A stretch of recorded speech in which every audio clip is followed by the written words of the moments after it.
Okay, now let's start 1.1 exercise. The first chapter, the first exercise, express in its prime factors. इसको इसके prime factors में express करिए.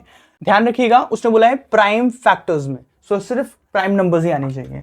तो हम लिखेंगे 140, लाइन खींचेंगे, 2 से करेंगे ये जाएगा 7 2, 2 से करेंगे ये जाएगा 35, 5 से करेंगे ये जाएगा 7, 7 से करेंगे ये जाएगा 1. तो देख पा रहे हैं आप 2 2 5 7, सो 2 इंटू 2 इंटू 5 इंटू 7 बराबर 140, और ये आपका आंसर हो गया. ठीक, ये इसके प्राइम फैक्टर्स हो गए. अब मैंने एक बता दिया है, आप बाकी करिएगा. अब मैं चाहूं तो आप बहुत बता सकता हूं, लेकिन तरीका वही रहेगा, कोई तरीका नहीं बदलेगा. ठीक है, लाइक मैं 100 ले लूं, इसके प्राइम फैक्टर्स 2 से करूंगा 50, 2 से करूंगा 25, 5 से करूंगा 5, 5 से करूंगा 1. So 2 into 2 into 5 into 5 equals to 100. So इसके प्राइम फैक्टर्स हो गए. That's it. इस तरह से करेंगे, आराम से कर लेना आप.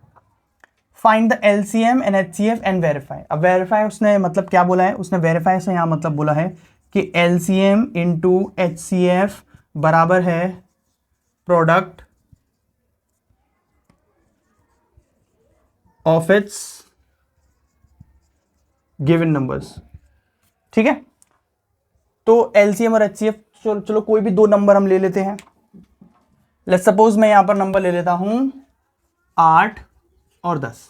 दो नंबर ले लिए मैंने. अब इनका एलसीएम और एचसीएफ निकालते हैं. सो एलसीएम हम देखेंगे तो इन दोनों का एचसीएफ निकाल लेते हैं. पहले एचसीएफ होगा 2. ठीक है, क्योंकि 2 8 को भी डिवाइड कर देगा, 2 10 को भी डिवाइड कर देगा, और सबसे छोटा नंबर ही, मतलब दोनों नंबरों से गिवन है, गिवन नंबर से छोटा नंबर है, तो वो एचसीएफ माना जाएगा. ठीक है, अब इसके बाद में एलसीएम क्या होगा. एलसीएम हो सकता है इनका 8 और 10. ऐसा कौन सा नंबर है जो 8 और 10 के पाड़े में आता है, वो है 40, 40. तो ये हो गया हमारा एलसीएम. ठीक है, ये एचसीएफ, एचसीएफ, एलसीएम. अब रख लेते हैं. एलसीएम रखेंगे पहले. एलसीएम है हमारा 40 गुणा एचसीएफ है हमारा 2 बराबर product of the given numbers. दूसरा पेन चेंज करके लिखता हूं मैं, 8 इंटू 10. सो 8 इंटू 10 करेंगे 80 हो जाएगा, बिल्कुल सही. एंड 4 2 ज़ा 8 और आगे लग गया 0, और ये हो गया हमारा वेरीफाई. आगे लिख दीजिए verify. So that's how you can solve these kind of questions. I hope you understand it. Let's move to the next. ध्यान रखिएगा कि मैं आपको सारे क्वेश्चंस नहीं करा रहा हूँ, क्योंकि सारे क्वेश्चंस बहुत ज़्यादा इजी हैं. इतनी सारी वीडियोस आप आई थिंक देखोगे भी नहीं.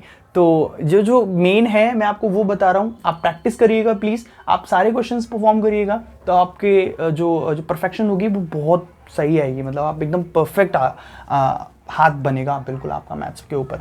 ठीक है, चलिए देखते हैं. हम क्वेश्चन नंबर 5 मैंने ले लिया है, क्वेश्चन नंबर 6 मैंने ले लिया है. इसके बाद जो क्वेश्चन है सोनिया और रवि वाला, जिसमें वो उनकी रनिंग आई थिंक बता रहे हैं कि एक सर्कुलर पाथ में वो रन कर रहे हैं, तो वो आप उसमें सिर्फ आप एलसीएम निकालना. ठीक है, इस तरह से आप कर सकते हो. आप बस आपको एलसीएम निकालना है, दैट्स इट. उसमें ये हो गया. इसमें हम देखेंगे 6n can and with digit O. क्या 6 की पावर n, जो भी n होगी, n can be a number, तो क्या वो जब स्क्वायर खुलेगा तो क्या वो 0 से एंड हो सकता है. सो हम लिखेंगे no, it can not possible. It's not possible just because of, क्योंकि अगर 6 की पावर n करेंगे तो वो आएगा 6, 6 की पावर 2 करने पर आता है 36, 6 की पावर 3 करने पे आता है 216. तो यहाँ हम देख पा रहे हैं कि जो हमारा जो एंड नंबर आ रहा है, जो यूनिट प्लेस वाला जो नंबर आ रहा है, वो हमेशा 6 ही आ रहा है. सो अगर हम 6 की पावर कुछ भी चढ़ा दें, उसका एंड हमेशा 6 से ही होगा. So it's not possible to get 0 in the end of the any numbers whose, मतलब 6 के स्क्वायर में 0 लाना, इट्स नॉट पॉसिबल. कब आ सकता है, अगर इफ द नंबर इज, अगर 10 है तो आ सकता है, 5 है, 5 में 5 आता है वैसे तो, 5 में तो नहीं आ सकता. तो इस केस में हम जो है 0 ला सकते हैं, 10 100 1000 वगैरह के इसके केस में ला सकते हैं. इसके बाद हम देखेंगे 7 into 11 into 13 plus 13 and dash dash dash dash dash dash dash dash are composite numbers. So composite numbers क्या होते हैं, ऐसे नंबर्स जिनका फैक्टर 1 इटसेल्फ के अलावा भी होता है, इटसेल्फ के अलावा भी होता है, उसको कॉम्पोसाइट नंबर बोलते हैं. नॉलेज के लिए ध्यान रखना, स्मॉलेस्ट कॉम्पोसाइट नंबर इज 4. ठीक है, सबसे स्मॉलेस्ट कॉम्पोसाइट नंबर 4 होता है। ये नॉलेज के लिए आप ध्यान रखिएगा। Okay let's try. So 7 into, अब हम इसमें से हम ना कॉमन ले लेते हैं 13, तो यहाँ 13 कॉमन आ गया, ब्रैकेट किया 7 इंटू 11 इंटू 1, ठीक, ये हो गया। +1 करना पड़ेगा, +1, ये हो गया, यहाँ +1 गया, कॉमन लिया है हमने 13 को, ठीक है। सो इसका कर लेंगे, ये हो जाएगा 77 और प्लस में हम 1 करेंगे और ये 13, तो 13 गुणा 77 और 1 प्लस कर दो तो ये हो जाएगा 78। अब 78 को हम आगे तोड़ सकते हैं, तो कितना हो जाएगा वो 13 और 6, 13 6 78, राइट। सो यहाँ पर हम देख पा रहे हैं कि इन दोनों मतलब इन तीनों नंबरों का प्रोडक्ट जो भी आएगा, जो भी फाइनल प्रोडक्ट आएगा उसका 1 और इट सेल्फ तो फैक्टर होगा ही, राइट। जैसा अभी मैंने बताया था कि उसका 1 और इट सेल्फ तो फैक्टर होगा ही, साथ ही साथ उसका 13 और 2 भी फैक्टर है। 13 और 2 भी अगर फैक्टर बन रहे हैं तो मतलब ये जो नंबर होगा वो क्या होगा, कॉम्पोसाइट नंबर होगा, ठीक है। इन नंबरों का प्रोडक्ट करने पर जो भी नंबर आएगा उसका 1 और इट सेल्फ तो फैक्टर होगा ही। अभी बताया था हर नंबर का 1 और इट सेल्फ तो फैक्टर होता ही होता है। यहां पर 13 और 6 भी उसका फैक्टर माना जाएगा। आप समझ पा रहे हो कि जिस भी नंबर की मल्टीप्लाई करते हैं वो तो फैक्टर होता ही होता है। जैसे कि मान लो जाए, चलो ये ना छोड़ के मैं कोई और नंबर लेता हूं, लाइक मैं लेता हूं 3 और 5। अब इन दोनों की अगर मैं मल्टीप्लाई कराऊं तो 3 और 5 क्या आएगा, 15 आएगा। तो 15 का फैक्टर 1 तो होगा और क्या होगा, इट सेल्फ भी होगा, ठीक है। 15 अपने आप को भी डिवाइड कर लेगा, राइट। लेकिन 15 3 से भी डिवाइड हो जाएगा और 15 5 से भी डिवाइड हो जाएगा, इसलिए 15 क्या होगा, एक कॉम्पोसाइट नंबर होगा। Okay, now let's understand this one.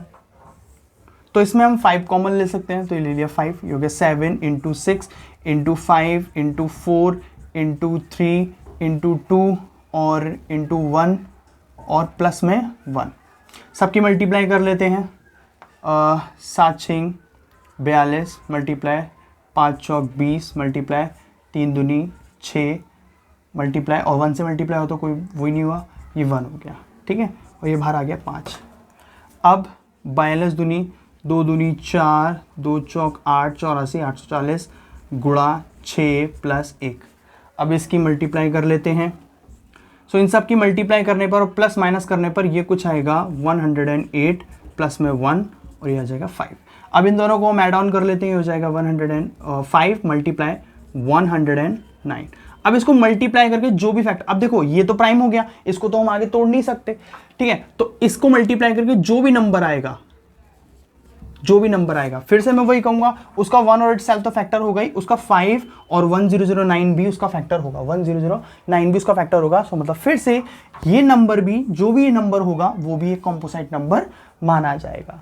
अब यहां पर हम आ जाते हैं, √5 को क्या प्रूव करना है हमें, इर्रेशनल। सो जैसे अभी थोड़ी देर पहले मैंने √2 को इर्रेशनल प्रूव करा था, सेम सिमिलरली आप इसको भी ऐसे प्रूव कर सकते हो। मतलब कैसे करेंगे, √5 इक्वल मान लेंगे a/b के और इसको मान लेंगे क्या, एक रैशनल नंबर एज्यूम कर लेंगे, ठीक है, एज्यूम।